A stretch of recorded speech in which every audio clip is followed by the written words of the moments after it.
Querida, muito obrigada, Si, pela oportunidade de estar aqui cooperando para o Ministério de Mulheres da Comunidade Cristã Genuína daqui de Campinas, a nossa casa, nosso povo, nossa família, e é uma delícia, glória a Deus.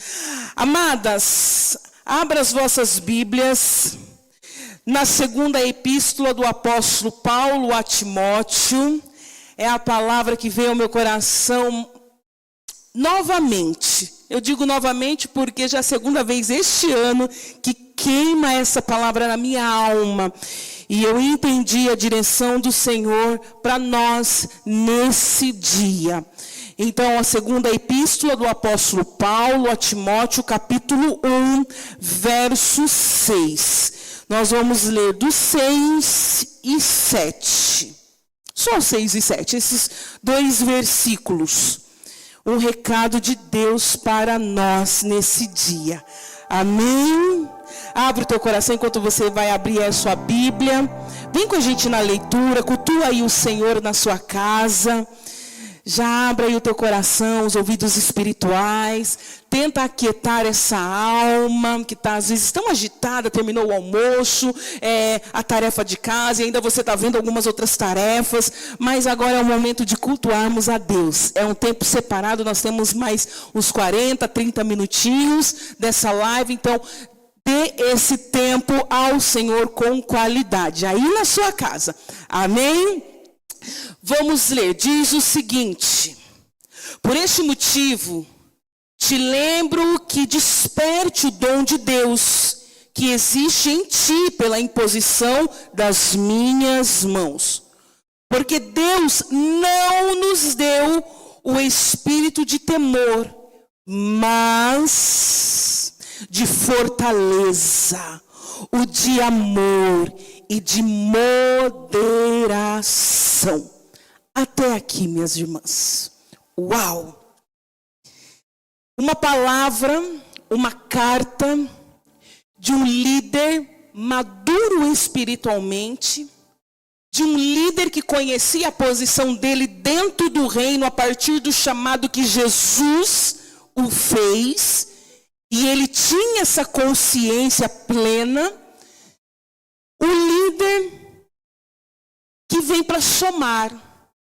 O líder que tem o discernimento de olhar para alguém e ver o estado espiritual e às vezes emocional.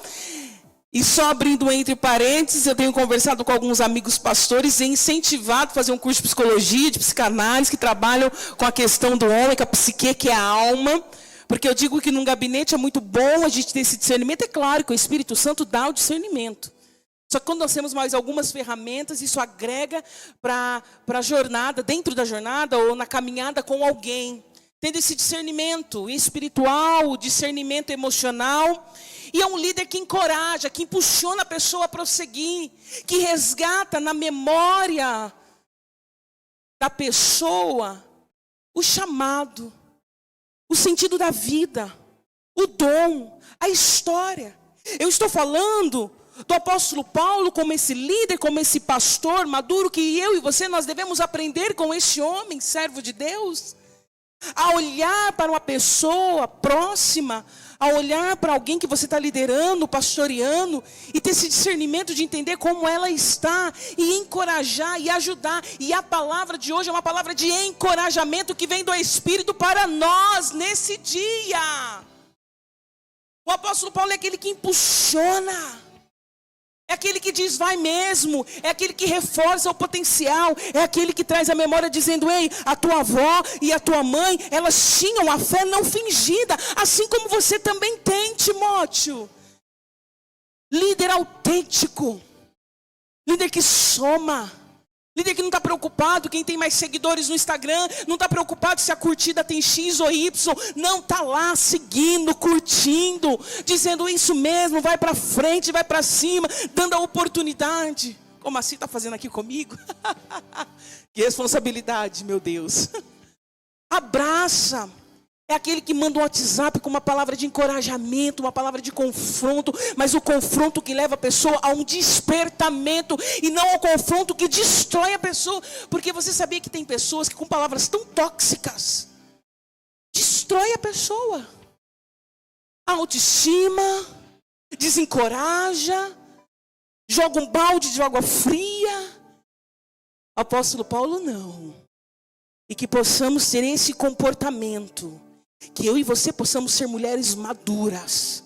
E não só observar e analisar o comportamento daqueles que estão aparentemente mais fracos, com uma apatia, um desânimo, uma tristeza, mas que possamos olhar para os nossos familiares.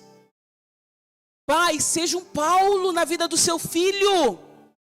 Mãe, tenha esse comportamento de olhar e perceber como está essa filha. Porque muitas vezes o pai e a mãe na correria não conseguem detectar e observar como está a alma. Deixa eu falar algo para você. As jovens que eu tive a oportunidade de atender lá na clínica, que tentaram suicídio,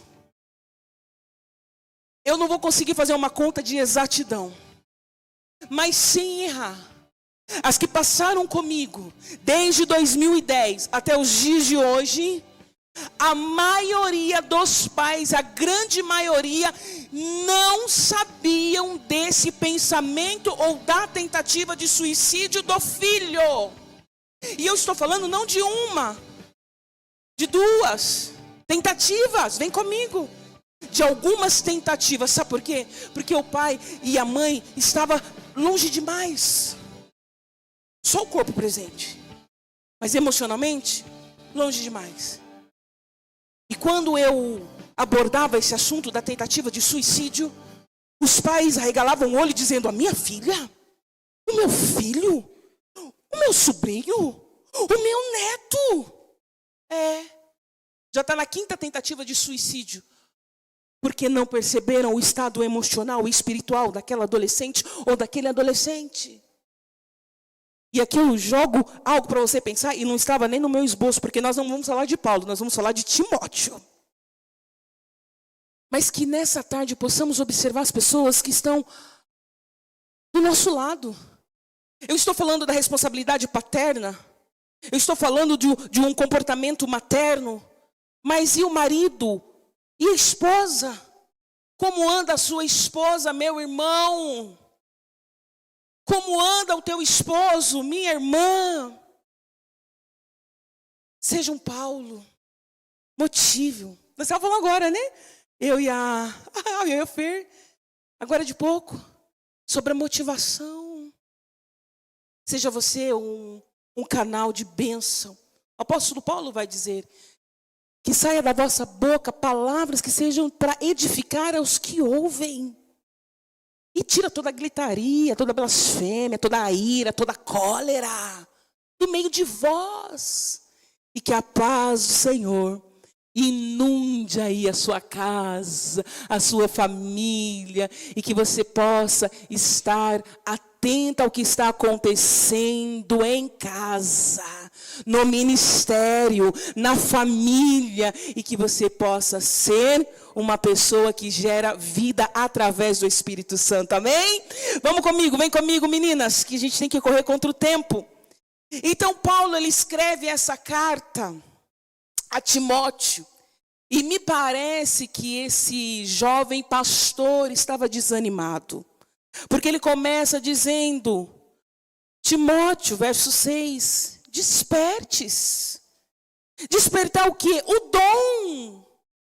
E eu fico imaginando o jovem pastor Timóteo, que teve que permanecer na igreja em Éfeso, capítulo 1, da primeira epístola do apóstolo Paulo a Timóteo. É uma orientação do apóstolo Paulo: fique aí na igreja onde você está e vai ensinando as pessoas que não estão conseguindo entender o evangelho. Eu vou usar as minhas palavras, leia lá o capítulo 1. Estão ensinando de uma forma distorcida o evangelho, então vai ensinando a palavra certa, vai corrigindo, está tendo algumas heresias, enfim, estava instruindo Timóteo a ser esse pastor que iria instruir aquelas ovelhas. E eu fico imaginando o que leva na segunda epístola o apóstolo Paulo fala: despertes. Se na primeira epístola ele estava dando algumas sugestões ministeriais, será que durante a caminhada da instrução, do ensinamento, do chamado, ele teve decepções? Ele não alcançou o que gostaria de ter alcançado dentro do ministério? Será que ele estava desanimado pelo cansaço físico, um cansaço emocional, uma palavra que ele escutou dizendo: Timóteo está querendo ser, Timóteo está achando que é, Timóteo está pegando muito no pé, Timóteo é santo demais. Será? E me permita aqui pensar, porque durante a nossa caminhada cristã, algumas coisas vão acontecendo em nós, que vai tirando toda a nossa energia, todo o nosso entusiasmo, toda a nossa alegria, o brilho nos olhos de servir. Timóteo, estivesse desanimado, adormecido, porque essa palavra desperte está referindo-se a algo que está adormecido, sonolento. Será que nós não estamos assim, igreja? Será que nós não estamos, de uma maneira inconsciente ou consciente, nos auto-sabotando dentro do ministério? Não porque existe pandemia ou isolamento, ou as portas das igrejas estão fechadas, mas nós estamos sabotando o chamado de Deus por conta do quê? Da sonolência espiritual. Pastor, o que é autossabotagem? Vem comigo. É quando você coloca obstáculo ou atrapalha uma tarefa para você mesma. Vem comigo. A autossabotagem, de uma forma inconsciente ou consciente, é quando você começa a colocar obstáculos para prejudicar algumas realizações de tarefas. Por exemplo, deixa eu pensar em uma autossabotagem aqui. Meu Deus. Quando você fala: puxa, eu não tenho tempo de ler a Bíblia, por exemplo. Por quê? Porque é marido chamando, porque é filho chamando. A gente sabe que isso é realidade, né, gente? A correria, a dinâmica de casa. Só que é sempre, em todos os momentos, nunca dá para ler a Bíblia? Será que o problema é dos filhos, do marido, das tarefas de casa, dos compromissos? Ou é a má gestão que você está tendo na sua agenda, no seu dia? Porque, na verdade, você não tem mais o entusiasmo para ler a Bíblia. E ao invés de falar: eu não quero mais ler a Bíblia, eu começo a ter uma autossabotagem. Eu começo a colocar coisas e coisas e coisas para não realizar. Por quê? Porque eu não quero, porque eu não tenho mais vontade, porque isso não é mais prazeroso. E por N motivos. Que em nome de Jesus, se estivermos em um vício de uma autossabotagem, seja para o ministério, ou dentro da nossa vida profissional, ou dentro das realizações pessoais, que em nome de Jesus, que nesse dia o Espírito Santo possa nos chacoalhar dizendo: desperta, desperta. Assim como Sulamita ouviu o noivo dizendo: levanta-te. Livro de Cantares, capítulo 2. Porque essa noiva estava prostrada. Assim como Josué, logo depois da morte de Moisés, ele teve que ouvir a voz do Senhor dizendo: Josué, não temas, tenha bom ânimo. Assim como Jesus deixou a palavra dizendo: tenha um bom ânimo. Palavras de encorajamento. Assim como Deus, em um determinado momento, disse para o povo de Israel, através do profeta Isaías, dizendo: não temas, eu sou contigo, eu te sustento com as minhas mãos poderosas, não temas. Palavras de encorajamento, palavra de despertamento. Desperte o que? O dom. Sabe o que é isso? Dádiva, presente. Dada por quem? Por Deus. Gente, vem comigo. Não é um presente que você recebeu aos seus 15 anos do pai. Ali naquela festa de 15 anos. Ou você jovem que recebeu na sua festa de 18 anos. Não. Nós estamos falando algo que vem do eterno, algo que vem do céu para nós.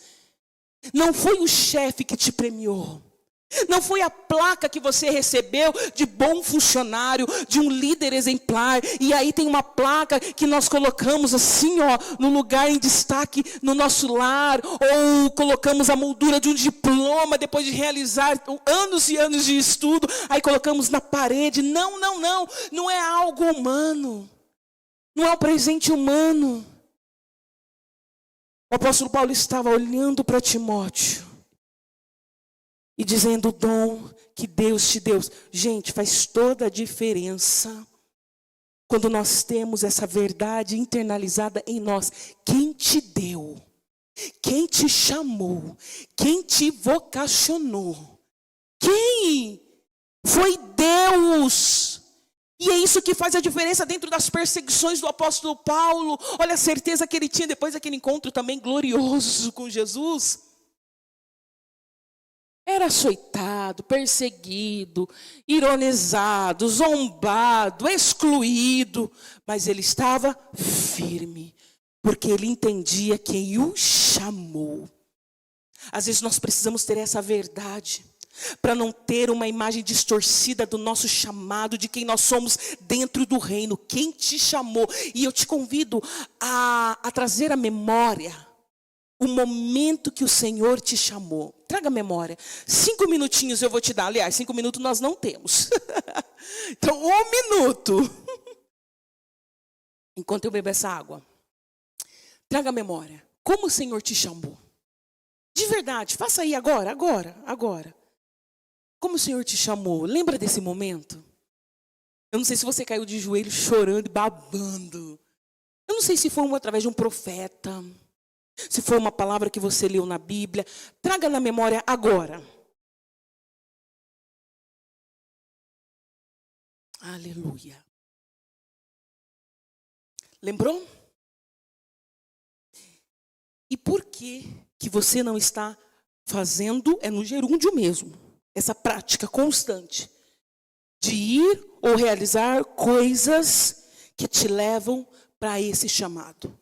Porque uma coisa foi Deus chamou. A outra coisa é eu me posicionar e caminhar rumo ao que Ele chamou. Com o quê? Com a certeza de quem me chamou e convicção. Faz toda a diferença. A convicção faz toda a diferença. Porque o dia que falar, parou, igreja toda fechada, você vai ter convicção. Não é governo que me chamou, foi Jesus Cristo. Ele disse que é para fazer, eu vou fazer. É com portas abertas, porta fechada, é decreto, é sem decreto, eu vou fazer.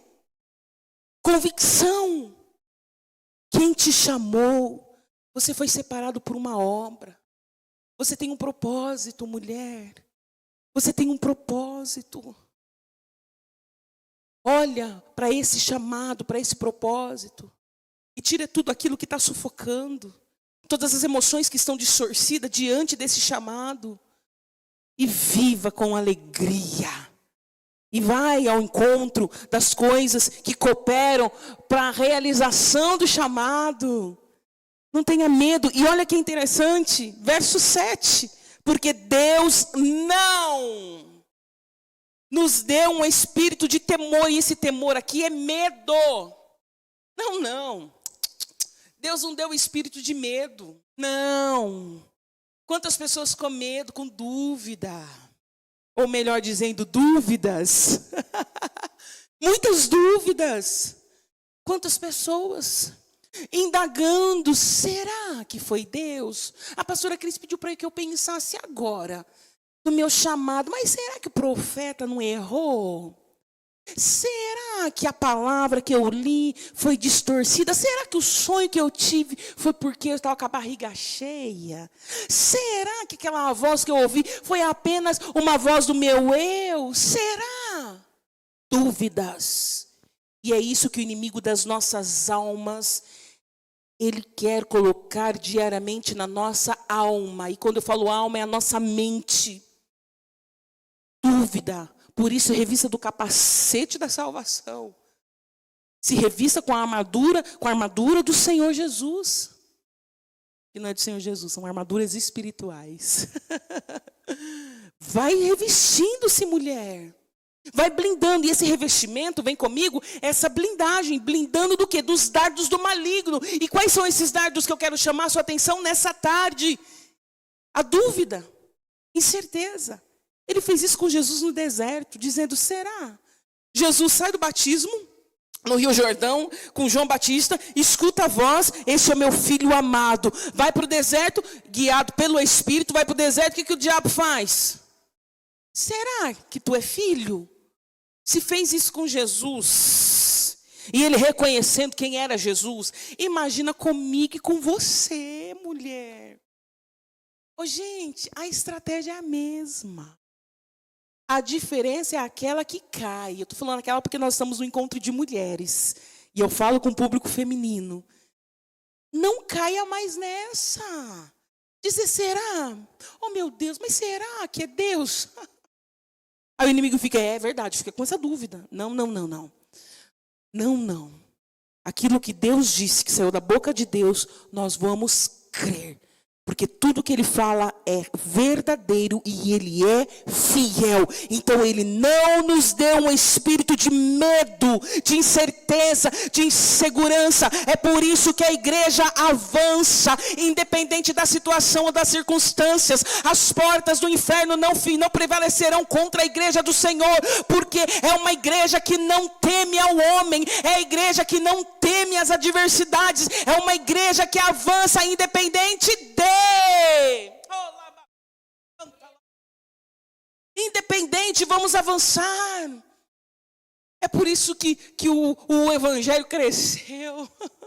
Quando nós vamos olhar para a história do cristianismo, foi debaixo de pressão, de perseguição, de sangue derramando, de morte, de soldados, e a igreja só avançava. Sabe por quê?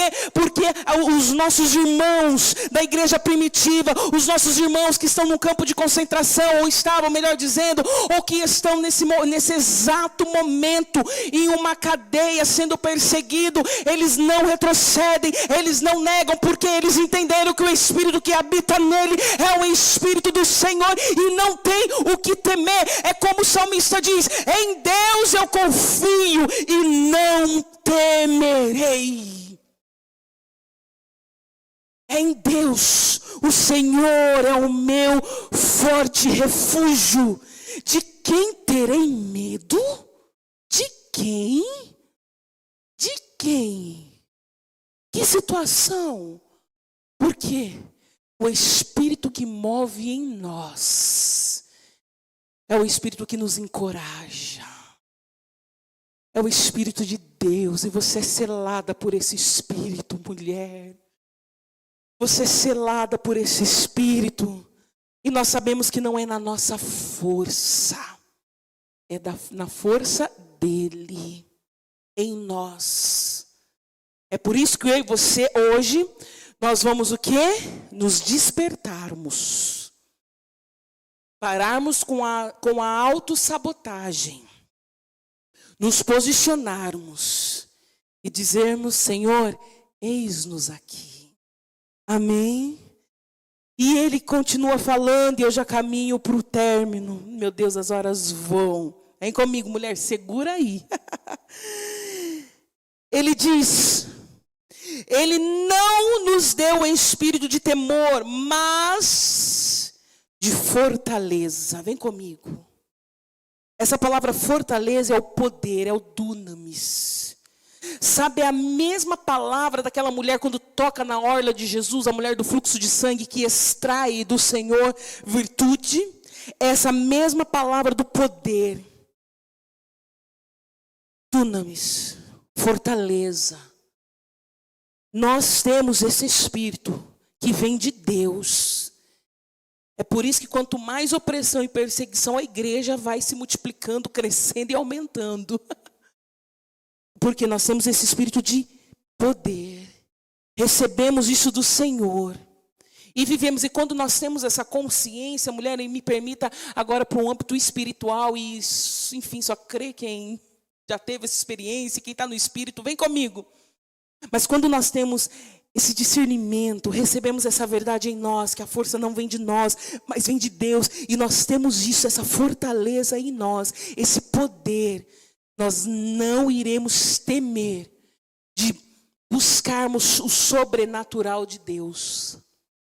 É por isso que muitas pessoas não ficam acovardadas diante de uma oração para um enfermo. Porque entende, Senhor, se o Senhor quiser, cura. Entendendo, tem um espírito em mim do quê? De poder, que vem de quem? De Deus. Vem comigo, igreja. Quem vai realizar é Deus. Nós sabemos disso. Mas quantas pessoas que não oram por um enfermo, não dão um passo de fé, eu não estou falando de irresponsabilidade, mas um passo de fé. Porque não entenderam o que habita em você, o que habita em nós. Esse espírito de poder. E ele diz, não só de poder, mas também o de amor. E esse amor é o amor ágape. É por isso que nós choramos com os que choram. É por isso que nós nos alegramos com quem se alegra, porque nós temos amor. É um espírito de amor, é por isso que nós perdoamos com o perdão de Jesus. É por isso que nós damos a outra face, é por isso que andamos outra milha. Porque nós temos esse espírito de amor. É por isso que nós amamos as almas. É por isso que realizamos evangelismo. É por isso que vamos às ruas pregar o evangelho do Senhor Jesus. Porque nós temos amor. E se você tem essa dificuldade para amar, o coração só está cheio de amargura, de ódio, de rancor, em nome de Jesus, receba o Espírito que vem de Deus, que é o Espírito de amor. Porque uma pessoa amargurada, gente, ninguém merece. Gente, não dá pra, eu não consigo ficar 5 minutos com alguém que é amargurado demais. Só critica, só fala mal, cara carrancuda. E dentro da igreja. E dentro da igreja. Porque lá fora a gente pode até entender. Porque fica a cara fechada o tempo todo. Não tem uma leveza. Não tem uma leveza. Vocês já ficaram com pessoas assim, que é pesada, carregada? Pois é, essa semana eu estava falando com uma. Eu disse, gente, é tão pesada, a pessoa é tão pesada. E que é ruim ficar, a pessoa não precisa nem abrir a boca. Mas sua cara assusta, espanta, afasta. Aí essa pessoa que tem essa cara fechada, carrancuda, inclusive foi lá na clínica, eu estava conversando com um familiar dela, e ela dizia, e engraçado que ela fica se queixando que ninguém a ama, ninguém a procura, ninguém quer conversar, ninguém quer chamar para festa. Eu falei, como assim? É óbvio, porque ninguém vai querer estar perto. Mas às vezes nós estamos com tantas coisas na alma, que sufocamos o espírito de amor. Aí entra esse amor, entra, e me permitam, explorar rapidamente, esse espírito de amor, a paciência, a compreensão, a empatia. Entra tudo nesse combo. Entra. Gente, só quem usufrua é nós mesmos. É claro que a gente vai respingando na nossa casa, respingando nos nossos amigos, respingando. Nós vamos respingando, mas, gente, não tem coisa melhor que ter essa leveza. Pastora, como assim? No momento que nós estamos passando de crise econômica, eu continuo tendo um espírito de amor, de paz, porque não é terreno, é do céu, vem de Deus. O homem carnal não entende, o homem do mundo não tem, só quem tem é aquele que foi revestido pelo Espírito de Deus. É por isso que nós somos taxados de loucos. Estamos na contramão. Enquanto o mundo está chorando, está em desespero, nós estamos falando, Senhor, a tua vinda está próxima. Aleluia, glória a Deus. Está findando esse mundo, a corrupção, a injustiça, a dor está findando, porque os sinais estão mostrando, Jesus está voltando. E o crente se alegra, se regozija, porque os meus olhos não estão na terra, os meus olhos estão no céu. Oh, aleluia. É lá. E a gente se pega às vezes dando risada. O dinheiro está curto. E a gente, Deus proverá. Como Deus proverá? Ele manda o maná. Eu tenho falado isso pro meu esposo. Está sendo, né, meninas? Um dia após o outro. Vencemos um dia. Aleluia. Glória a Deus. Amanhã é outro dia. E nisso nós vamos seguindo.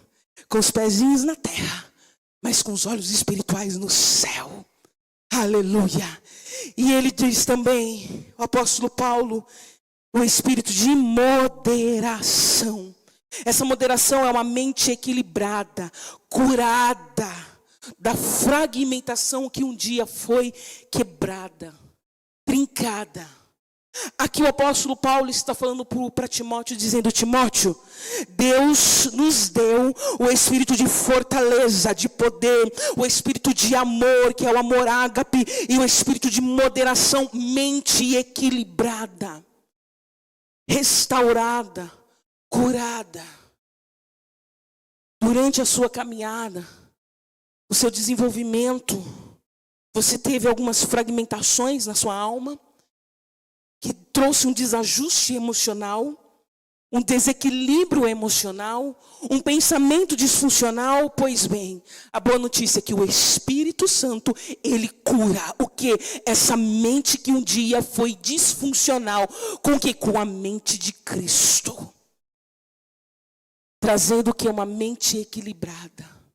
Ele cura. Ele cura. Ele cura. Ele cura.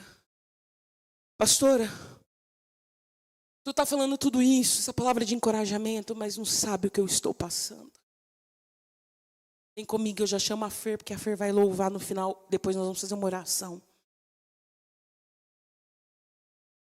Em determinado momento, Moisés estava lá com mais de 600 mil homens, só contando os varões.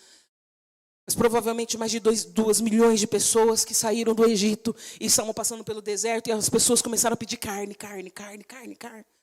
Desesperado. E Moisés então vai falar com o Senhor. Gente,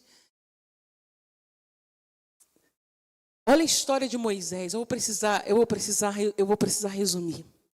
Mas Moisés, desde o nascimento. Ai, Fer, não tem instrumento, né? É verdade, você vai ficar aqui sem cantar. Aguenta aí, Fer. Você não precisa descer? Então já vou encerrar. E a gente chama a Fer, mas esquece dos instrumentos, né? Que vai começando a tocar. Mas meninas, olha a história de Moisés. Deus estava com ele desde o nascimento. Desde o nascimento. Era para morrer, não morreu. Foi lançado ali à margem do rio Nilo. Deus já deu livramento desde o nascimento, nos primeiros meses de vida. Gente, depois aí você vai ver todas as histórias de como Deus proveu todas as coisas. Passa pelo Mar Vermelho com os pés enxutos, roupa, o Senhor cuida das roupas no deserto, os sapatos no deserto, manda comida do céu, tudo que você já sabe, tudo que você já sabe. Então ele chega para falar com o Senhor, e ele tem uma palavra ali em Números, capítulo 11, eu acho que 23 em diante, depois você lê. E ele até meio que ironiza. Eu leio aquela história, Fê, eu fico imaginando Moisés talvez tão estressado, tão desgastado, que às vezes nós estamos assim, tão estressados que a gente fala até sem pensar, né? E indagou o Senhor: Senhor, o Senhor vai mandar carne? Vai mandar como? Vai mandar os peixes do mar? Vai degolar ovelhas e gados? Eu acho que é mais ou menos isso. E é isso que eu quero trabalhar, a resposta de Deus para você que neste momento está indagando toda essa palavra, dizendo: eu não vou conseguir, essa palavra de encorajamento. Olha só, meu Deus, olha a resposta de Deus para Moisés: porventura Moisés tem se encurtado as minhas mãos? Será que o meu braço se encurtou? Tu não viu o que aconteceu contigo desde o nascimento?